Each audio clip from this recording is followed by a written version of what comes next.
Hi guys, இன்று நாம் இந்த காணொளியில் பார்க்க இருப்பது கல்கத்தா காளியம்மன் கோயில். இந்த காளிகாட் காளி கோயில் இந்தியாவின் மேற்கு வங்க மாநிலத்தில் தலைநகரமான கொல்கத்தாவின் காளிகாட் என்னும் பகுதியில்தான் அமைந்துள்ளது. இத்தலம் ஒரு சக்தி பீடமாகும். அதாவது அம்மனின் சக்தி பீடமாகிய 51 சக்தி பீடங்களில் இத்தலமும் ஒன்றாகும். மேலும் கல்கத்தா என்ற பெயர் காளிகாட் என்ற பெயரில் இருந்து வந்ததாகவும் கூறுகிறார்கள். காளிகாட் கோயிலில் பாகீரதி நதிக்கரையில் அமைந்துள்ளது. காட் என்றால் தீர்த்த கட்டம் அல்லது நதியின் படித்துறை ஆகும். காளிகாட் என்பது காளி கோயில் அமைந்துள்ள பாகீரதி நதிக்கரையின் படிகத்துறையை குறிக்கும். இக்கோயிலின் கட்டிடமைப்பு என்பது சுமார் 200 ஆண்டு பழமையானது. மேலும் இக்கோயிலை பற்றிய குறிப்புகள் 15 மற்றும் 17ஆம் நூற்றாண்டு இலக்கிய பதிவுகளில் குறிப்பிடப்பட்டுள்ளன.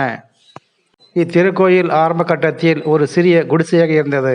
அதன் பிறகு 16ஆம் நூற்றாண்டில் ஆரம்ப காலகட்டத்தில் இக்கோயில் கட்டப்பட்டது என்றும் நம்பப்படுகிறது. தற்போது நீங்கள் பார்த்து கொண்டிருக்கும் கோயில் அமைப்பு என்பது 1806ஆம் ஆண்டில் சபர்ணா ராய் சௌத்ரி குடும்பத்தினர் கட்டியதாகவும் சொல்லப்படுகிறது. கல்கத்தாவில் பல காளி கோயில்கள் அமைந்திருந்தாலும் இந்த காளி தேவியின் ஆலயம் மட்டுமே கல்கத்தா காளி கோயில் என்றே அழைக்கப்படுகிறது. 8 திசைகளிலும் புகழ்பெற்ற இந்த ஆலயத்தை பல நூல்களில் காளேஸ்வரம் என்றே குறிப்பிட்டுள்ளனர். காளி தேவி என்பவள் காட்டில் அமைந்துள்ள மகாசக்தி பீட நாயகியை காளி என்றும், தந்தையாகிய தட்சனால் அவமதிக்கப்பட்ட சதி தேவி நெருப்பில் விழுந்து உயிர் துறக்க இறந்த மனைவியின் உடலை சுமந்து கொண்டு கடுங்கோபத்துடன் ஓலி தாண்டவம் ஆடினார் சிவபெருமான். இதனால் உலகமெங்கும் இருள் சூழ்ந்து அழியும் நிலை உருவாக தேவர்களும் முனிவர்களும் மகாவிஷ்ணுவிடம் சரணடைந்தனர். உடனே மகாவிஷ்ணு பகவான் அவர்கள் தன் சக்கர இதத்தால் சதிதேவியின் உடலை 51 துண்டுகளாக அறுத்து பூமியில் வீழ்த்தினார். அந்த உடல் பாகங்கள் எழுந்த இடங்கள் இன்று 51 சக்தி பீடங்களாக நாம் அழைத்து வருகிறோம். இந்த 51 சக்தி பீடங்களை நாம் இன்றும் பயபக்தியுடன் போற்றி வணங்கப்பட்டு வருகிறோம். அந்த வகையில் இங்கு அமைந்திருக்கக்கூடிய காளிகாட் காளி கோயில் என்பது சதி தேவியின் வலது காலின் விரல்கள், அதாவது கட்டை விரலை தவிர்த்து மற்ற வலது காலின் விரல்கள் விழுந்த இந்த இடமே நாம் இன்று காளிகாட் கோயிலை என்று அழைத்து வருகிறோம். தந்திர சாஸ்திரப்படி நரபலி கொடுப்பது அக்கால வழக்கமாகும். அந்த வழக்கத்தின்படியே அங்குள்ள கற்சிலையை பார்க்கும் பொழுது அந்த சிலையே இன்றைய காளிகாட் காளியம்மன் என்றும் கூறப்படுகிறது. மேலும் இக்கோயிலின் தல வரலாறு இன்னொரு விதவிதமான கதைகளாகவும் கூறப்படுகிறது.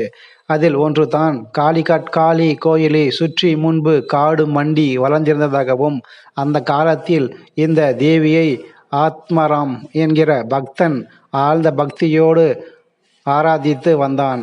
மாலை நேரத்தில் பாகீரதி கரையில் அவன் ஜபம் செய்யும்போது கண்களை பறிக்கும் ஒளிக்கதிர் ஒன்று திடீரென்று தோன்றியது. அதை கண்டு வியந்தான்.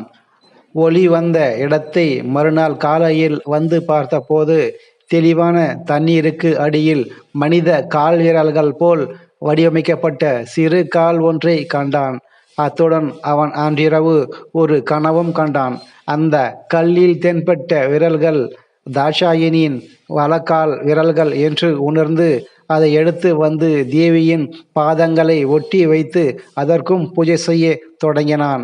அந்த புனித இடமே காளி தேவியின் மகாசக்தி பீடமாயிற்று என்றும் கூறப்படுகிறது. அந்த கால் விரல் கண்ட இடத்திலேயே அவன் ஒரு சிவலிங்கமும் கிடைத்தது என்றும் கூறப்படுகிறது. சிவலிங்கத்துக்கு நகுலேஸ்வர பைரவர் என்ற நாமம் சூட்டி காளி சிலையின் அருகிலேயே அமைத்து வழிபட்டான். விரல்கள் போல் காணப்பட்ட அந்த கல் பின்னர் ஒரு வெள்ளி பேழைக்குள் வைக்கப்பட்டு இப்போதைக்கு காளி சிலையின் அடியில் வடகிழக்கு மூலையில் வைக்கப்பட்டுள்ளது. இந்த கோயில் என்பது கொல்கத்தாவின் டாலிகஞ்ச் என்னும் மக்கள் நெருக்கம் மிகுந்த பகுதியில்தான் இந்த காளிகாட் கோயில் உள்ளது. இதன் அருகில் உள்ள நீர்நிலை ஆதி கங்கா அல்லது பாகிரதி என்றும் அழைக்கப்பட்டு வருகிறது. இக்கோயிலில் உள்ள காளி தெய்வத்தை அனைத்து மதத்தினரும் வழிபட்டு வருகின்றனர் என்பது தனி சிறப்பாகும். மேலும் தந்திர சூடாமணி கூறும் 51 சக்தி பீடங்களில் ஒன்றாகவும் இக்கோயில் திகழ்கிறது. காளிகா புராணம் கூறும் 4 ஆதிசக்தி பீடங்களிலும் இக்கோயில் இடம்பெற்றுள்ளது என்பது தனி சிறப்பாகும். ஆனால் காளிகா புராணத்தில் தேவியின் முகம் விழுந்த சக்தி பீடம் என்று இந்த தலத்தை குறிப்பிடப்பட்டுள்ளது. கங்கை நதி வங்க கடலுடன் கலக்கும் இடத்தை கங்கா சாகர் என்றும், பழங்காலத்தில் இந்த முகத்துவாரத்தில் கபில முனிவர் வசித்து வந்தார். அங்கு இன்றும் அவர் பெயரில் ஒரு சிறு கோயில் உள்ளது. ஒருமுறை சில காபாலிக சன்னியாசிகள் கங்கா சாகரில் புனித நீராடி கபில முனிவரை தரிசிக்க அடர்ந்த காட்டு வழியே சென்றனர். பாதையில் அவர்களுக்கு விரல்கள் வடிவில் ஓர் அதிசய பாறை தென்பட்டது. அது காளியின் சாயலில் அவர்களுக்கு தோற்றமளித்தது. அந்த காபாலிகர்கள் நரபலியை மனதில் கொண்டு அந்த பாறையை அங்கேயே ஸ்தாபித்து தங்களது முறைப்படி வழிபட்டனர். பார்வதி தேவி அவர்கள் 10 கைகளுடன் பத்ரகாளியாக பூமியில் அவதரித்த நாளே துர்காஷ்டமி என்றும் சொல்லப்படுகிறது. தேவதைகளுக்கு எல்லாம் தலைவி இவள். துர்காஷ்டமி நாளில் சண்டி ஹோமம் நடத்தி காளியை வழிபடுகின்றனர். மேற்கு வங்க மாநிலத்தில் உள்ள கல்கத்தா காளி பிரசித்தி பெற்றது. காளிகட்டா என்னும் பெயரை பிற்காலத்தில் கல்கத்தா என்று நிறுவியது என்றும் இன்றும் சான்றாக கூறப்படுகிறது. மகான் ராமகிருஷ்ண பரமஹம்சருக்கு அருள் புரிந்தவளே இந்த கல்கத்தா காளி தேவிதான் என்றும் சொல்லப்படுகிறது. இவர் எப்பொழுதும் காளி தேவியின் பெயரையே உச்சரித்து கொண்டிருந்தார்.